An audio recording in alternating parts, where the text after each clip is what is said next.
Alrighty, recording. So, hi you guys, and welcome to my channel. I'm back with a new video, and we're gonna watch the moments from Kobe Bryant. This video is called 7 Stories That Prove Kobe Bryant Was Not Human. So, I'm not gonna ramble. Let's get straight into this video. Alrighty. What's up, guys? Mike here, and today I am sitting in a Lakers something that I found in the back of my closet and didn't even know I owned.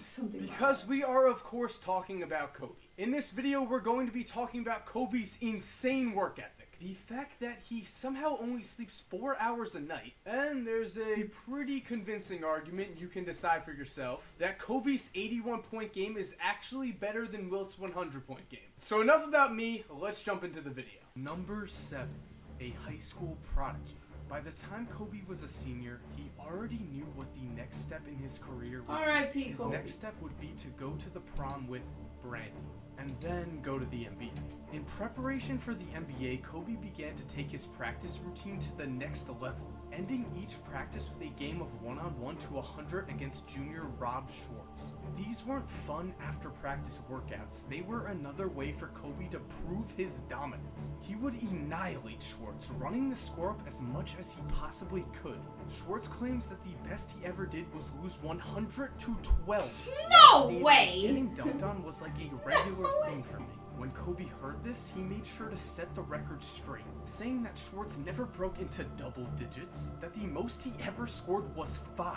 Because even 15 years later, Kobe could not let anyone think that a random guy named Rob Schwartz had scored double digits on him in a game to 100. Number 6. Practice legend. In order to reach the NBA, a player needs a certain level of natural born talent. There are some things you just can't teach, but once a player reaches the NBA, a great work ethic can be the difference between a role player and an all-star. And after practice, he stayed after to get more shots up. The man was that dedicated to his craft. And this work ethic was aided by a trait of Kobe's which actually proves he might not be human. Because despite this tremendous load that this heavy training routine places on his body, You know what? I don't need too many hours of sleep, man. I can go off in 3-4 hours. Kobe only sleeps 3 to 4 hours a night. While most humans require 8 hours of sleep to function in their normal lives, Kobe has managed to create a Hall of Fame career on only 4 hours of sleep. With that said, I'll leave you with the single best story that defines Kobe's unmatched work ethic. On the night before Team USA's first practice, Kobe and his trainer Tim Grover completed a 40-mile bike ride that ended at 2:30 in the morning. Just 5 hours later, Kobe was the first one in the gym, beginning a workout at 7:30 before a full day of practice. Number 5. Trash talked opponents. In the art of trash talk, every painter uses a different paint. Kobe Bryant's paint was to act as if his opponent. In this situation, Kobe lost his cool. He eventually learned to keep himself composed at all times. This trait would cause opponents to fear Kobe, as it seemed nothing could throw him off of his game. And as he got older, his trash talk became more refined. Against the Thunder in 2012, Harden and Durant tried to get into it with Kobe. Kobe was quick to take up the challenge, eventually saying, maybe one day they'll be able to sit at my lunch table. And sometimes Kobe didn't even need to say anything to get his point across. Case in point, during Steph Curry's rookie year, the Lakers led late when Kobe headed to the foul line. Steph tried to get Kobe out of his rhythm, asking if he was nervous, and according to Curry, Kobe glared at him, a look Steph described as mean and cold. Just like, what are you talking about? Get out of my face, you dumb rookie. Of course, the Lakers won the game. Number 4. Trash talk fans. Sometimes in sports, fans get caught up in the moment and forget that players are actually human beings. Occasionally, this can end very poorly. But when Kobe comes across trash talk from fans, he doesn't overreact. He just calmly ethers them, like the time he responded to a Mavericks fan with a quick counting lesson. The final 12 for Shot in the Mavs and Staples Center.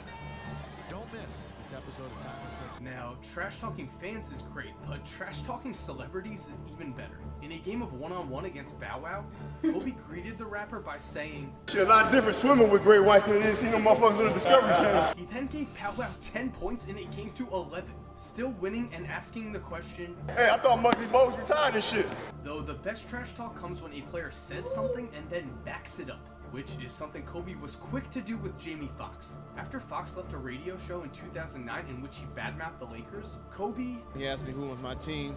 I told him the Mavericks and he clowned me. He says, oh, Jay, I thought you was the winner. Hours later, still thinking about their encounter, Kobe shot Fox a text. And he texted me and said, one day you'll choke on my 5th ring. Which, of course he did, as Kobe won the championship just the next year. And when trash-talking celebrities gets too old, you then move on to the president? Yes, Kobe even trash-talked Obama, as in a visit to the White House, Obama joked that Derrick Rose may have your number to Kobe. Kobe responded with, if he calls that number, I'll be sure to pick up after the 5th ring.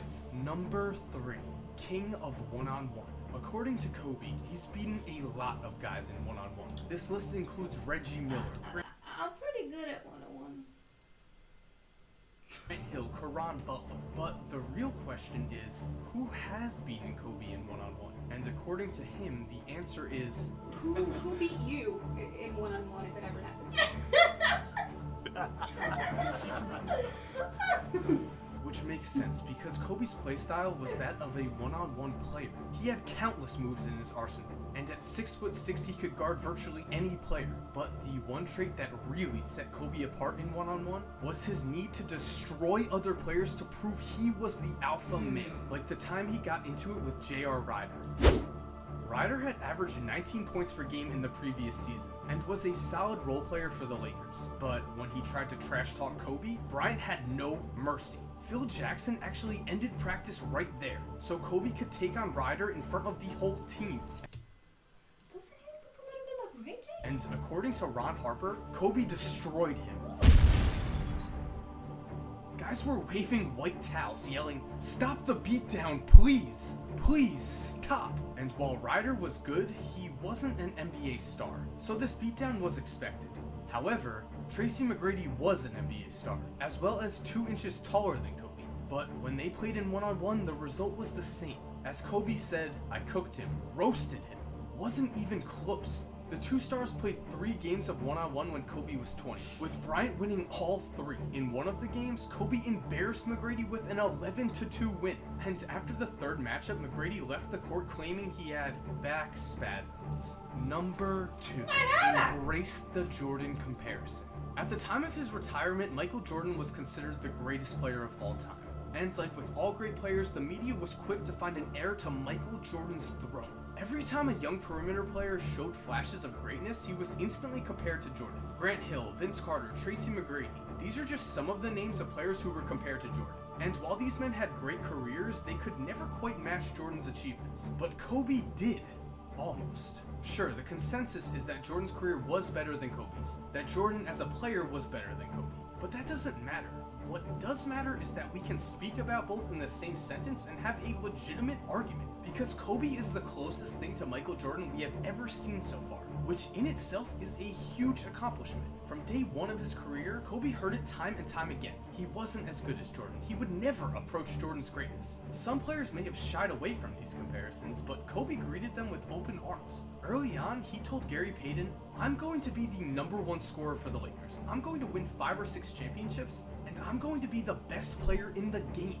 And then he went out and backed up those claims. He used Jordan as a model for greatness in the darkest part of his career. When Shaq was gone and Father Time began to knock on his door, he learned to embrace his teammates more, added more shots to his arsenal to deal with his declining athleticism. Soon we found ourselves with a Kobe who had mastered Jordan's iconic fadeaway. A Kobe who had replicated Dirk's fall-away jumper. And again, his hard work was rewarded. Kobe finished his career with 5 NBA titles, 11 first-team All-NBAs, and an MVP. He wasn't Jordan because nobody will ever be Jordan. But at the end of the day, the comparison doesn't... You know his #1 is... Because he was his own man. He was Kobe Bryant, a basketball legend who embraced his comparison to the greatest of all time and built his own legacy. And number 1, 81 points. As you've probably noticed by now, this video has only briefly mentioned Kobe's actual play style, noticeable games, and achievements. And that's because everyone knows these things already about Kobe. And I want to tell you guys things you don't already know.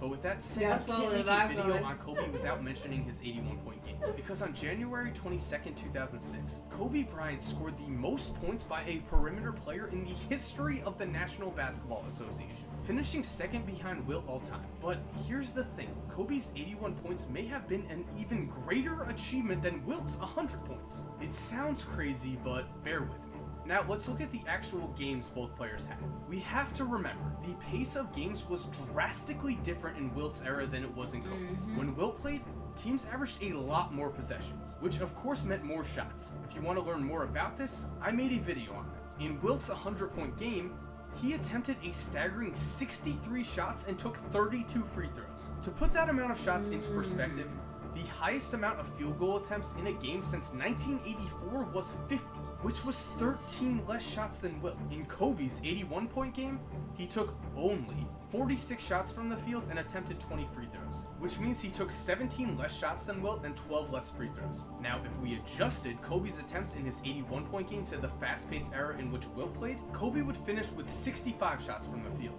28 free throws, and 114 points. And yes, Kobe had the three-point line, which shouldn't matter because Wilt was a center anyway, but even if you adjust his three-point attempts and take them away, Kobe still finishes with 104 points. Now, I know what you're thinking, it's way too easy to play the adjustment game, which is true, and this adjustment isn't foolproof. But again, Wilt played in a league where teams took way more shots. I can't stress this enough. On the night of his 100-point game, the Sixers took 118 shots from the field. In comparison, the Lakers only took 88. And on top of all of this, Kobe scored his points in a game that was actually competitive for 4 quarters. His team was actually down by 14 at halftime. Wilt, on the other hand, scored his 100 points in an absolute blowout. A game in which his team finished with 169 points, and actually intentionally fouled the other team throughout the 4th quarter to give more possessions for Wilt, making sure that he would finish with 100 points. So with all of this said, both scoring outputs were obviously legendary,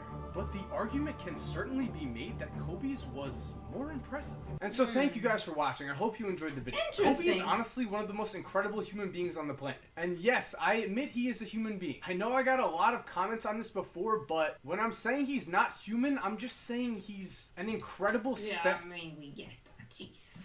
This video, I think, is before Kobe passed, so right to Kobe. Still sad that he's gone, but thankful for videos like this, just moments, memories, highlights. Amazing. Crazy mentality and discipline. Hope you guys enjoyed this video. Like, comment, subscribe, all of this stuff, and hopefully I'll see you in another one. Appreciate you watching. Bye.